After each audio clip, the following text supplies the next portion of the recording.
Has a piece of art ever brought you to tears? Art is what makes us human. It's what sets us apart from the animals. It has the unique ability to draw emotions from us, to make us feel things, important things, powerful things. Art is a cornerstone of human society. And today, I want to look at why that is. But first, you must excuse me, we'll need to get a bit granular. Now, what is the most effective artistic medium? Is it film? Literature, perhaps? Or maybe even theater? Well, all these and more may come to mind, but the correct answer is video games.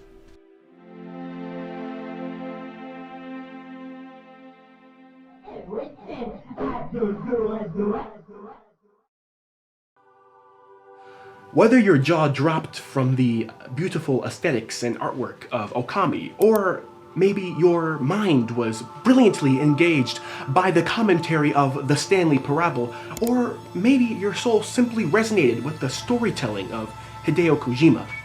Regardless of what you've experienced, it is clear to see that video games are a powerful vehicle for powerful emotional experiences. Gaming is here. It's been here, and it's here to stay. However, gaming is under attack. Video games are not awarded the protections that traditional art enjoys. In fact, in our sad society, it is not uncommon to see gamers persecuted. As academic scholar Matthew Patrick says, "It's a prime example of the problem that I leveled at Susan in that interview. Gamers as second class." Gaming is still scoffed at as means as artistic expression, and in turn, her patrons, gamers, continue to be persecuted across the globe. And that's wrong. So today I want to look at why. Why gamers and video games are viewed the way they are and what we can do to stop that. Because, after all, video games are art. Masahiro Sakurai is a contemporary Miyazaki, and well, Super Smash Bros. Ultimate is his Steins Gate. Okay. In his 2010 essay entitled "Video Games Can Never Be Art," film critic Roger Ebert stated, quote, "No one in or out of the field has ever been able to cite a game worthy of comparison with the great filmmakers, novelists, and poets." Unquote. Well, Mr. Ebert, if you're watching, I disagree. And you're wrong. Trying to gatekeep and wrap an objective viewpoint around an inherently subjective topic, well, not only is that wrong, it's also stupid. But, Mr. Ebert, like you, I'm interested in art, critique, and civil discourse. And I think I have just the game to change your mind. But before we get to that, one of the failings of Ebert's essay is the lack of a consistent definition of art.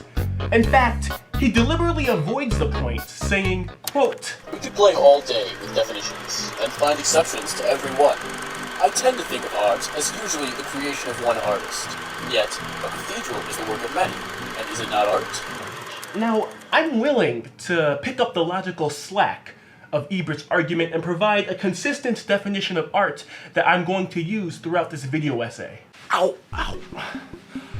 Okay, let's take the following phrase. Life imitates art. Common, I know, but if we use the associative property, we get the following. Art imitates life. And ladies and gentlemen, what is life but a series of choices? And it's through this we can get our level playing field, a clear definition of art. Art is a series of choices. Art is choice. So what I need to do is present Mr. Ebert with a game that he cannot possibly ignore. A game that is worthy of the great Roger Ebert's expectations. Here I present Kyle is Famous. Kyle is Famous is a text-based choose-your-own-adventure game created by indie developer John Sizelmansky. Now, in this game, you assume the role of Kyle, a quirky talk show host preparing for what may be the most important interview of his life. Now, you have 30 hours to prepare, which translates to 30 possible choices in any given playthrough. This all leads up to 21 different, distinct, and entertaining endings. Now, what is the goal of this game, you may ask? Well, that's up to you. You don't get a reward for getting all 21 endings. In fact, theoretically, you could derive enjoyment from getting the same ending over and over and over and over again. This game is beautiful. This is why I love text-based games. They are, dare I say, objectively the best type of game. When games are stripped to their bare essentials, it allows them to thrive. With an upbeat but non-intrusive acoustic soundtrack, pleasant sans serif text, and beautiful, vibrant, yet muted color palette, Kyle is famous for aesthetics provide the perfect experience.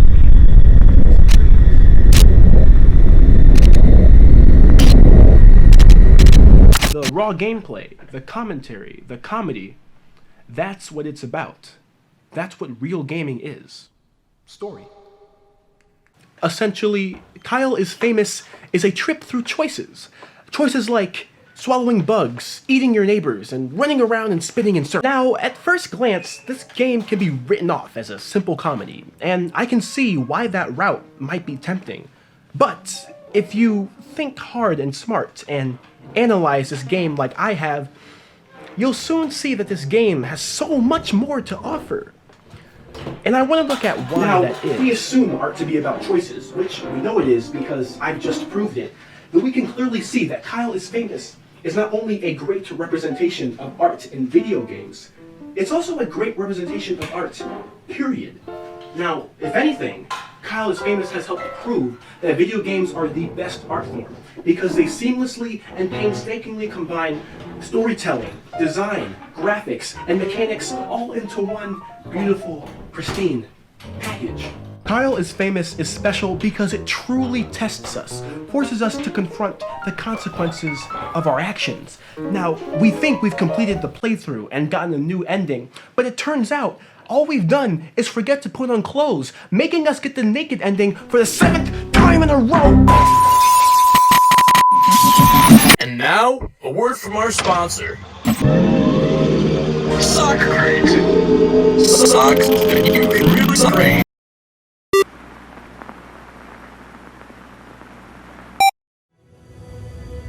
This game is anything but linear.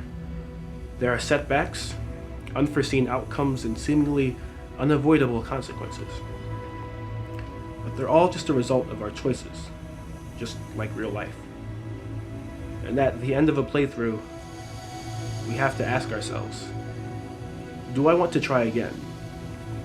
Or do I want to put myself through that? And the answer always is, it has to be yes.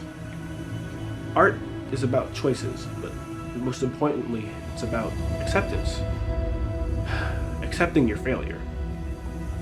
But that failure isn't the be-all, end-all. You're allowed to make mistakes, you're allowed to fail, and you're allowed to try again once, twice, or as many times as it takes to finally get it right. So, Mr. Ebert, if you're watching, please reconsider your view. Dude, Roger Ebert is dead. What? No, he's not. Dude, with all that research you did, I thought you would know he died like 7 years ago. He's not, he's alive. Unfortunately, yes, he is.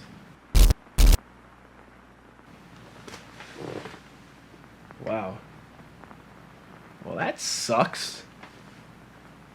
Were you guys just watching me make the video and you knew this the whole time? Well, I mean, it's not my responsibility to hold your hand through life. Roy, your job is literally to tell me information. Oh no, I'm malfunctioning. Whoopsie, system update required. Beep boop beep boop. Beep boop beep.